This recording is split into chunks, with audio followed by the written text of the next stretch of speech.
Rap, bumida na naman. Sa naging hearing sa Senado ukol sa flood control programs kasama ang DPWH, umalingaw-ngaw na naman ang puro bintang na ibinulsa ang pondo ng nasabing ahensya. Kasama sa kanyang marubdob na talumpati na pinalalabas na tayo na lamang sa buong mundo ang bukod tanging nakakaranas ng malawakang pagbaha dahil sa hindi pagsunod sa mga nararapat na solusyon ayon daw sa kanyang research. Wow.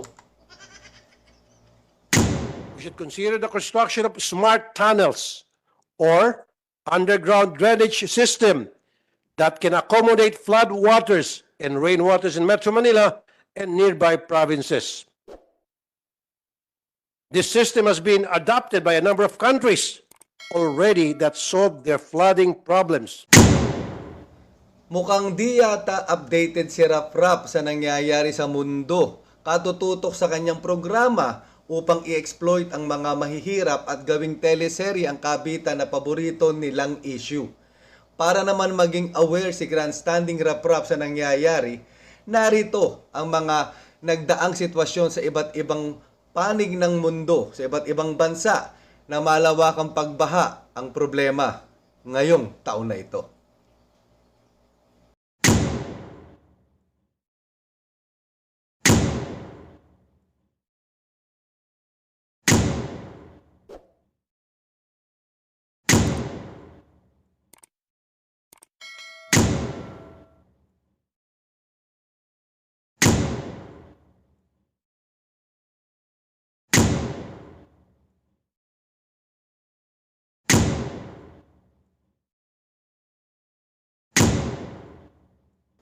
Sa mga ibinibidang solusyon daw sa problema, isiningit na kailangan daw mag-establish ng rainwater collection at yun daw ay ang kanyang proposed Rainwater Act.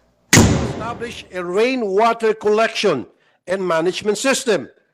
Mr. Chair, I hope we can tackle in our next hearing my proposed Rainwater Management Act.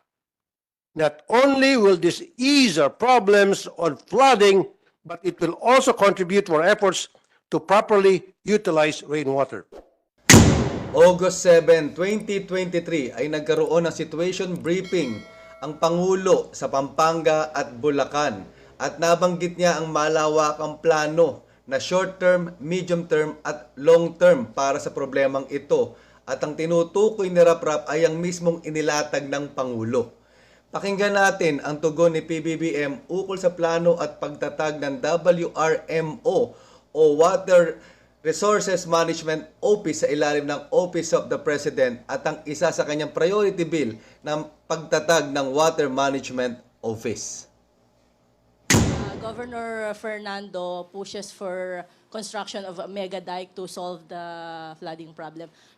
Pero sabi nyo nga po, matagal na rin itong mga plano. Ano na lang po yung commitment ninyo na under your administration, finally ay magagawa or masisimulan itong mga pagtatayo nito? Well, one of the first steps na ginawa natin dyan ay naglagay tayo ng Office of Water Resources Management is the complete title. Which is under the Office of the President. At yan ay nasa ilalim niyan ang management ng lahat ng tubig natin. Tubig natin na iinumin natin, tubig na pang-irigasyon, tubig para sa iba't ibang bagay. Lahat ma-manage na para hindi na masyadong dahil nagbago talaga lahat. Isa sa pinakamahirap na ipaliwanag dahil napakasakit pakinggan ay ito na ganito na talaga ito. Hindi tayo babalik dahil sa climate change. Hindi na talaga tayo babalik sa dati. Yung mga inaasahan natin mga wet season, dry season, mukhang hindi na masyadong applicable yan ngayon dahil nga sa climate change. Tignan na lang natin, ngayong araw na ito, tayo ay technically nasa ilalim, we are in El Nino. Pero tignan nyo naman yung ulan, tignan nyo yung baha. Kaya talagang hindi na natin ma-predict, hindi natin ma-forecast ang weather.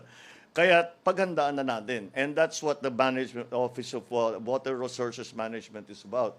Bukod pa doon ay yung nagtayo kami ng office na ganon dahil kailangan ng pag-isipan, magplano at gumawa ng mga pag-aaral tungkol dito sa water management. Ngunit ang talagang inaantay namin ay magkaroon ng Department of Water Resources Management na hindi pa naisa sa batas pero naka-file na sa Senado at saka sa House na itatayo yung Department of Water Resources Management. Yun ang mamamahala dyan sa lahat ng mga impounding project na ating pinag-usapan. Lahat ng water, hindi lamang yung mga impounding, pero lahat ng magbabago tayo, marami tayong babaguhin. Hindi na tayo dapat kukuha ng tubig sa balon.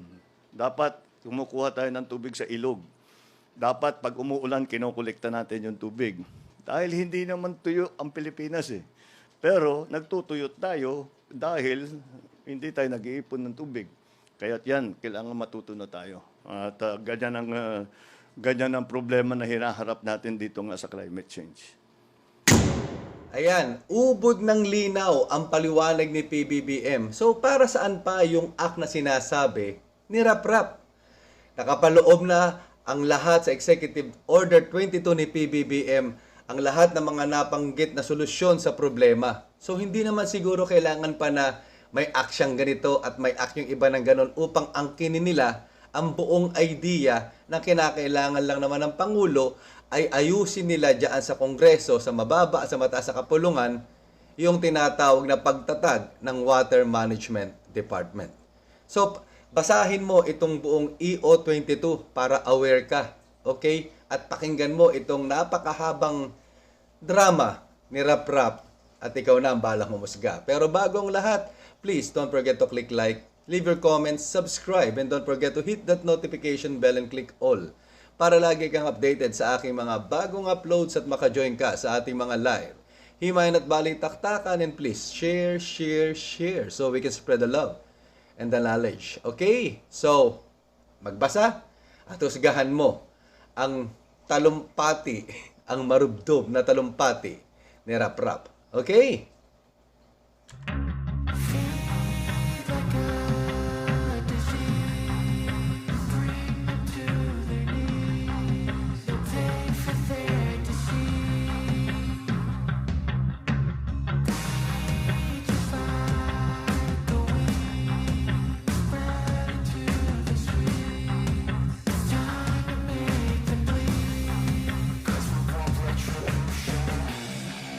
Cause we want retribution. Oh yeah, we want retribution. Oh yeah, we want retribution.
Senator Tulfo, you're recognized for your opening statement. Thank you, Mr. Chair. Good morning, Mr. Chair, Senator Bong Revilla, my esteemed colleagues, and invited guests and resource persons. Let me start by stating the obvious. As a tropical country considered to be the most disaster-prone country in the world in the World Risk Index, frequent heavy rains and strong typhoons are inevitable in the Philippines. That is a fact. Flooding is a constant problem we have to deal with. But unlike rains and typhoons, Flooding is not totally inevitable. Floods are completely preventable and avoidable. Kailangan na natin umaksyon at kumilos. We should not just react to disasters, we should avoid disasters. For the past 2 decades, the Philippines has experienced the deadliest typhoons and the worst floods in our history. Nandiyan po ang Bagyong Ondoy noong 2009, ang Bagyong Yolanda noong 2013, at ang Bagyong Odette nitong 2021 lamang. Bilyong-bilyong piso na po ang naidulot nito na perwisyo sa ating kabuhayan, lalo na sa sektor ng agrikultura, at libu-libong buhay na po ang nasawi dahil dito. Ngayon po, mas nakakabahala na kahit walang bagyo ay madali nang binabaha ang ating bansa, lalo na Metro Manila at mga kalapit na probinsya gaya ng Cavite, Pampanga at Bulacan. Mapapansin po natin na magkaroon lamang ng walang tigil na pag-ulan sa isang araw ay matinding traffic nang idinudulot sa EDSA at karamihan sa universidad natin sa Taft Avenue at Maynila ay agad-agad magsususpindi na ng klase dahil sa baha. Kamakailan lang ay halos mag-camping na po ang karamihan sa mga kababayan natin sa expressway dahil sa bigla ng daloy, bigat na daloy ng trapiko dulot ng baha. Mr. Chair, my dear colleagues, we can no longer afford to be reactive to these situations. Masyadong malaking perwisyo na po ang dulot ng pagbaha at masyadong malaki na po ang naidulot nitong perwisyo at abala sa ating kabuhayan, lalo na sa agrikultura. In this committee hearing, I hope that we can shed light on the reasons why our country is still having a hard time resolving our constant problems with flooding. Maraming katanungan ang dapat mabigyan ng totoong sagot. Una, saan napupunta at paano ginagamit ng DPWH ang bilyon-bilyong piso na budget para sa flood control management? This 2023, halos 183 billion pesos po ang nilagay ng national budget sa national budget. Para sa 2024, halos papalo po ng 215 billion pesos ang pondo na inilaan para dito. Ito po ba ay binubulsa o ibubulsa pa ng ilan? Your guess is as good as mine. Pangalawa, kamakailan lang din ay binuksan natin sa Blue Ribbon Committee ang investigasyon sa korupsyon sa National Irrigation Administration o NIA. Hello, Engineer Maric Revillame. Kumusta po kayo? Okay ka lang? Sana magkita tayo sa Blue Ribbon investigation next time, ha? Thank you. Continue. Ano po ba ang mga kapabayaan ng NIA? NIA, ulit. Sikat kayo dito ngayon, NIA, for the second time, nabagit ko kayo. Na nakaka-apekto sa maling pag-release ng tubig sa mga dam. Bakit tila ang ating regulator dams, waterways at gateway ay hindi gumagana ng maayos? NIA, mamaya pakisagot ha. Pangatlo, sa issue ng reclamation, nakakabahala na parang candy na lang pinamimigay sa bata ang Environmental Compliance Certificate o ECC mula sa DENR at Notice to Proceed mula sa Philippine Reclamation Authority. Bakit naging ganito ang kalakaran sa mga ahensya na ito? Siguro dapat lang natin silang tanungin sa magkanong halaga. Mr. Chair, in addition to these probing questions, we should also offer solutions. Sa aking pong pagkonsulta sa isang kilalang eksperto, ang tanyag na arkitekto at urban planner na si Architect June Palafox, marami po kaming napag-usapan at napagkasunduan na solusyon na maaaring ipatupad ng ating gobyerno upang matugunan ang problema sa matinding baha. First, we should improve the administration of our dams. We must equip them with modern equipment and systems. Our dams should properly function, that is, to store rainwater during rainstorms and typhoons. And only will it gradually release water after. Hindi yung habang bumabagyo ay sasabayan pa ng mga dams natin ang pag-release ng tubig. We should also ensure that proper dredging or desilting should be performed in our dams.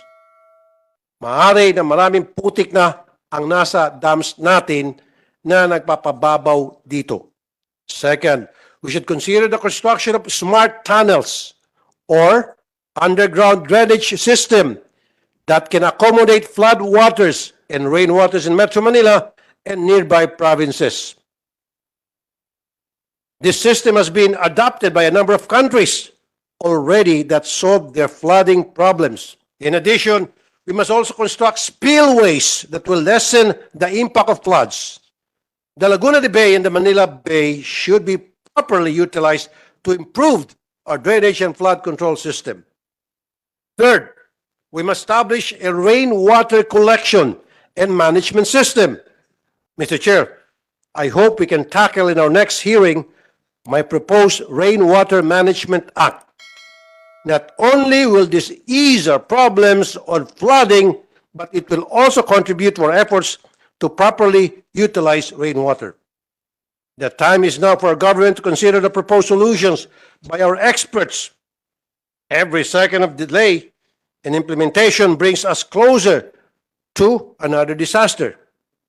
As architect Palafox said, Typhoon Ondoy is not only inevitable, it will not repeat itself. Rather, a worse and more devastating flood is waiting for our urban area to face. It's been almost 14 years since our country was wrecked by it, and yet it is as if we have not learned anything from it. Ulit-ulit pa rin po ang pagbaha, hindi lamang sa NCR, kundi pati na po sa kalapit nitong probinsya. We must be creative and innovative in solving our flooding problems. We must act, and it is now. Thank you po, Mr. Chair.